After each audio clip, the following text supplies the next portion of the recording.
Tchou! Bonjour à tous, c'est GLG et je vous souhaite la bienvenue pour votre petit JT du Geek. Aujourd'hui, je vais vous parler en fait des voitures compactes électriques chinoises de 2023 qui allient un design plutôt joli, l'agilité, la facilité de stationnement et surtout un prix attractif. Parce que oui, alors pour l'instant, moi je rappelle, moi je suis en Thaïlande, donc en Thaïlande, il y a quand même un peu plus de modèles que chez vous parce que c'est plus facile pour eux de les importer ici, mais ça laisse un peu présager de ce qui pourrait arriver chez vous et d'avoir un peu de concurrence. Je sais pas, chez vous, vous avez l'Astroen Ami et la même version en Fiat.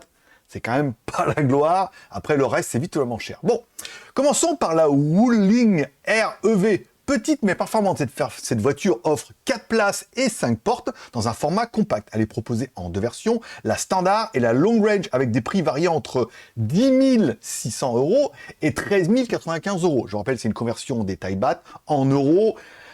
Hors taxe, voilà, donc chez vous, elles seront au double, par exemple. Ensuite, on aura la Voltex, la Volt City EX, une voiture qu'on avait vue au salon de Bangkok Motor Show, par exemple. Une autre voiture compacte se décline en deux modèles, la Volt 42, 2 places, et la Volt 44, bien évidemment, avec 4 places. Les prix respectifs entre 9 855 et 11 475 €. Donc, vous voyez, là, on est encore en dessous des 10 000 balles, pourquoi pas. Ensuite, il y a une voiture on a vu pas mal ici, même si elle a un design un peu particulier, la FOM One, donc version 2022 ou 2023, une petite voiture électrique à la pointe de la technologie, offrant un mode unique de déplacement sur l'eau en cas d'urgence. Ça veut dire qu'ils ont fait voir la vidéo, la voiture, elle flotte et elle roule sur l'eau. Elle roule et puis du coup les moteurs entraînent et elle peut avancer, enfin voilà. Et en fait, pour ceux qui connaîtront un peu la Thaïlande, ça a du sens des fois. Des fois les routes sont un peu inondées. Toi, tu passes. Après, s'il y a un pick-up qui arrive en face, voilà, bon, t'auras compris. Il faut avoir vécu ça ici. Voilà. Elle est disponible en version 2 ou 4 places, avec des prix oscillant entre 13 000 et 13 500 €. C'est vraiment le petit côté où tu es dans une petite voiture qui est pas étanche, parce qu'elle ne va pas sous l'eau. Mais voilà, ça laisse présager que la voiture est quand même plutôt sympathique. Ensuite, on aura la Neta V. Alors, je l'ai essayé, mais j'ai pas eu le temps de faire une vidéo. Elle voulait pas, parce que c'était un modèle démo d'expo, nanana, voilà.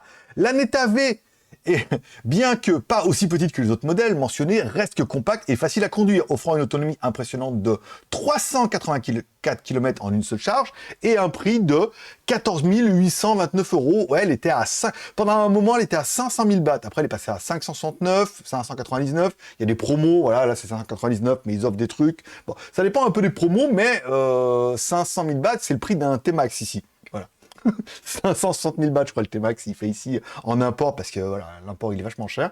Donc, on a quand même une bagnole pour ce prix-là. Et enfin, bien évidemment, notre challenger, la BYD Dolphin, qui offre un design compact et facile à garer. Elle est disponible en deux versions, la standard et la Extend Range, avec des prix variant entre 18 000 et 23 000 €, encore une fois, en fonction de la version que vous voudrez. Je crois que vraiment, une des grosses versions avec l'Extend Range que j'ai vu, c'est bon, une batterie plus grosse, autonomie, ça, c'est évident. Mais apparemment, ça sera la seule qui aura la biteinte d'origine. Voilà. Les versions de base n'auront qu'une couleur. Voilà, tu n'auras pas le toit différent, même si avec un petit wrap, après, on va dire que ça se fait. Et apparemment, l'intérieur serait noir mat au niveau des boutons sur l'Extend et serait plutôt gris, plastique un peu dégueulasse sur la version standard.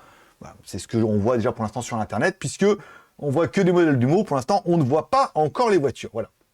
Voilà, ça sera tout pour ce petit comparatif. Si tu veux découvrir tout le détail sur ces voitures, tu trouveras bien évidemment le détail sur jtgeek.com. Tu peux laisser un like si tu aimes ce genre de vidéo, un dislike si tu n'aimes pas ce genre de vidéo, t'abonner si ce n'est pas encore fait pour ne rien louper. Et moi, je te donne rendez-vous, à mon avis, demain pour la prochaine news du JT du Geek by GLG. À demain.